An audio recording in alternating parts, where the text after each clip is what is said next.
Você já acreditou que um nascimento milagroso pudesse mudar o destino do mundo? Essa é a esperança transmitida por séculos em templos, missas e canções natalinas. Mas Sam Harris, um dos críticos mais implacáveis da fé religiosa, desarma essa crença com uma frase direta, quase brutal. A ideia de que Jesus nasceu de uma virgem é uma crença supersticiosa sem evidências. Essa frase não é um ataque gratuito. É um chamado à razão. Uma rejeição da tradição quando ela exige obediência cega. E o mais impactante, ela vem de um neurocientista e filósofo que dedicou sua vida ao estudo da mente humana e à crítica das ilusões coletivas. Nos próximos minutos, vamos apresentar 7 reflexões contundentes, com exemplos reais, que revelam como a crença no nascimento virginal de Jesus não apenas desafia as evidências, mas sustenta uma lógica de fé baseada no dogma, não na razão.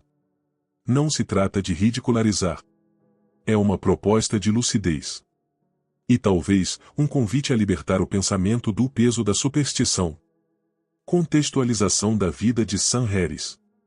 Sam Harris nasceu em 1967, nos Estados Unidos, em uma família com herança judaica e formação acadêmica.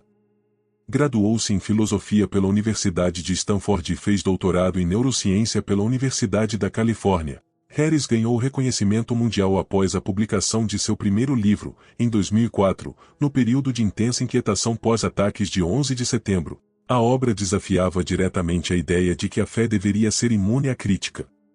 Desde então, ele se tornou uma das vozes mais expressivas do chamado Novo Ateísmo, ao lado de Richard Dawkins, Christopher Hitchens e Daniel Dennett, os 4 frequentemente chamados de os Cavaleiros do Novo Ateísmo. Mas Harris não é apenas um crítico religioso. Ele estuda profundamente a consciência, a moralidade e os limites do pensamento humano, tentando entender por que a mente abraça crenças improváveis. Principais obras de Sam Harris. O fim da fé. Um ataque direto à ideia de que a religião é intocável. Harris argumenta que a fé, longe de ser uma virtude, é um obstáculo ao progresso humano e um incentivo à violência. Carta a uma Nação Cristã. Um texto curto e direto, escrito como resposta aos leitores religiosos de seu primeiro livro. Aqui, Harris expõe as contradições internas do cristianismo com uma lógica implacável. A paisagem moral. Nesta obra, Harris propõe que a ciência pode, sim, definir o que é certo e errado, baseando-se nas condições que promovem o bem-estar humano. Despertar. Um livro onde ele explora experiências espirituais sem recorrer à religião. Harris defende a meditação, o autoconhecimento e a busca por consciência como caminhos racionais para uma vida plena. Essas obras não são apenas ensaios críticos. São propostas para uma ética sem céu, uma espiritualidade sem dogma, e uma razão que não teme as perguntas difíceis. Principais pontos de reflexão. A origem paganizada do dogma. A ideia de um nascimento virginal não surge com o cristianismo, mas se insere em uma longa tradição de mitos antigos em que líderes religiosos ou semideuses eram concebidos por mães virgens ou de maneira sobrenatural. Horus, no Egito Antigo, teria nascido da deusa Ísis sem relação sexual. Mitra, na mitologia persa, surgiu de uma rocha virgem. Krishna, na tradição hindu, foi concebido de forma milagrosa. Até mesmo Buda foi retratado em algumas versões como tendo uma origem extraordinária. Esses mitos funcionavam como estratégias simbólicas para atribuir autoridade divina aos seus protagonistas. O cristianismo, nascendo em meio à forte influência greco-romana, herdou esse padrão mítico. A introdução da virgindade de Maria como dogma pode ser interpretada como uma adaptação cultural para elevar Jesus a um status divino equivalente aos ídolos da época. Essa origem pagã não é um detalhe inocente, ela desmascara a construção do dogma como produto de conveniência simbólica, e não de realidade histórica. A ciência contra a lenda. A biologia é categórica, e não existe reprodução humana sem a presença de material genético masculino. Mesmo a partenogênese, processo observado em alguns invertebrados e raros vertebrados, não ocorre em mamíferos de forma natural. A genética humana exige a contribuição de 2 gametas distintos, óvulo e espermatozoide, para formar um embrião viável. Não há nenhum caso documentado, em toda a literatura médica, de uma mulher ter concebido sem contato sexual ou inseminação artificial. A alegação de que Maria engravidou virgem colide frontalmente com todas as evidências conhecidas. Não se trata de uma hipótese plausível, mas de uma narrativa que ignora completamente o conhecimento científico acumulado ao longo de séculos. Repetir essa história como verdade é perpetuar uma ficção sem fundamento, travestida de milagre. A crença como prova. A crença de milhões de pessoas em uma narrativa não lhe confere veracidade. Na história da humanidade, religiões inteiras foram estruturadas sobre mitos tidos como verdades absolutas, e que hoje são reconhecidos como lendas.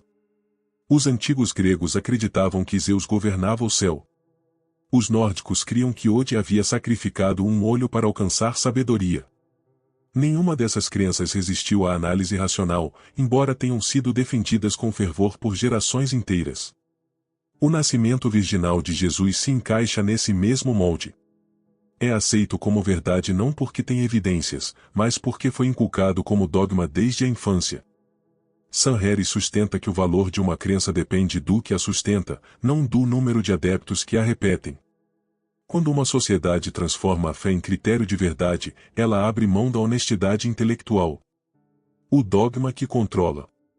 A exaltação da virgindade de Maria não é apenas uma questão teológica. Ela carrega um peso simbólico que afeta diretamente a visão da mulher dentro das religiões abraâmicas. A virgindade é romantizada como virtude máxima, e a mulher é reduzida a um papel de pureza corporal e obediência. Maria é louvada não por sua sabedoria, mas por não ter conhecido homem algum. Isso reforça o modelo patriarcal em que a mulher ideal é aquela que se cala, obedece e não deseja. Em séculos de tradição cristã, esse modelo sustentou práticas misóginas como o controle do corpo feminino, a repressão da sexualidade e a marginalização de mulheres que fugiam ao padrão da Virgem Santa. A fé, nesse aspecto, atua como instrumento de dominação, travestido de espiritualidade. A invenção pós-fato. Nos primeiros textos do cristianismo primitivo, como as cartas de Paulo, não há qualquer menção ao nascimento virginal. Paulo, que escreveu antes dos evangelhos, descreve Jesus como nascido de mulher, mas não faz qualquer referência à virgindade de Maria. O Evangelho de Marcos, o mais antigo, também ignora essa ideia. É apenas em Mateus e Lucas, escritos décadas depois, que essa narrativa aparece. Isso indica que o dogma não foi parte da mensagem original, mas uma construção teológica posterior, criada para moldar a figura de Jesus segundo expectativas messiânicas e padrões míticos da época. É um claro exemplo de retroprojeção da tentativa de inserir um detalhe extraordinário no passado para justificar a autoridade espiritual do presente. O nascimento virginal, portanto, não tem base histórica confiável, mas sim utilidade simbólica dentro de uma narrativa construída artificialmente. A fé que não aceita perguntas. Em muitas comunidades religiosas, questionar o nascimento virginal ainda provoca reações agressivas. Isso revela uma fé que não tolera o pensamento crítico, apenas a repetição passiva. O medo da dúvida é tão profundo que, em certos círculos, perguntar já é pecado. Essa recusa ao questionamento bloqueia o avanço do entendimento e transforma o dogma em tabu intocável. Para Harris, essa postura representa uma ameaça intelectual e moral. Quando o dogma é blindado contra qualquer tipo de análise, ele se perpetua por meio da ignorância, e não da verdade. É exatamente esse tipo de fé que resiste ao progresso humano, pois se âncora em afirmações dogmáticas que não admitem revisão. A espiritualidade sem milagres. Sanherry rejeita a ideia de que a espiritualidade precise estar ligada a milagres ou lendas sagradas. Ele defende que experiências como o silêncio interior, a meditação e a compaixão são plenamente acessíveis sem recorrer ao sobrenatural. A espiritualidade, para ele, não precisa de figuras celestes ou histórias impossíveis. Ela nasce da percepção lúcida da realidade e do cultivo da mente consciente. O nascimento virginal, nesse contexto, não acrescenta valor espiritual, apenas perpetua uma dependência de explicações mágicas. Ao invés de fortalecer a fé, esse tipo de crença infantiliza a relação do ser humano com o mistério da existência. Harris propõe uma espiritualidade madura, que não se apoia na negação da ciência, mas na celebração da lucidez. Análise da frase. A ideia de que Jesus nasceu de uma virgem é uma crença supersticiosa sem evidências. Essa frase é um rompimento com o conforto da tradição. Harris não ridiculariza. Ele desmonta. Aponta o dogma pelo que é uma crença herdada, sem base empírica, sustentada apenas pela repetição litúrgica e pelo medo de questionar. A crítica não é apenas ao cristianismo. É ao pensamento mágico em geral.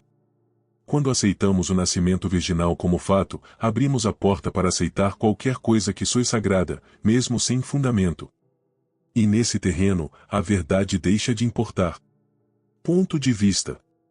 A frase de Sam Harris exige mais do que ceticismo. Exige maturidade.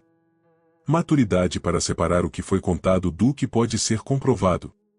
Não se trata de destruir a fé, mas de protegê-la da superstição. Porque onde não há evidência, há espaço para manipulação. E onde o milagre se torna regra, a razão é exilada.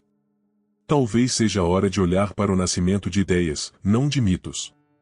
E descobrir que a verdade, por mais simples que seja, é mais poderosa do que qualquer lenda. O que acontece com a fé quando ela se torna refém de dogmas que ignoram a razão? Por que tantas tradições religiosas resistem à simples ideia de revisão crítica?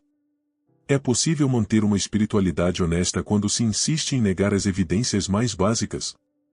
Será que aceitar o mito como verdade não é uma forma sutil de abandonar a busca pela verdade?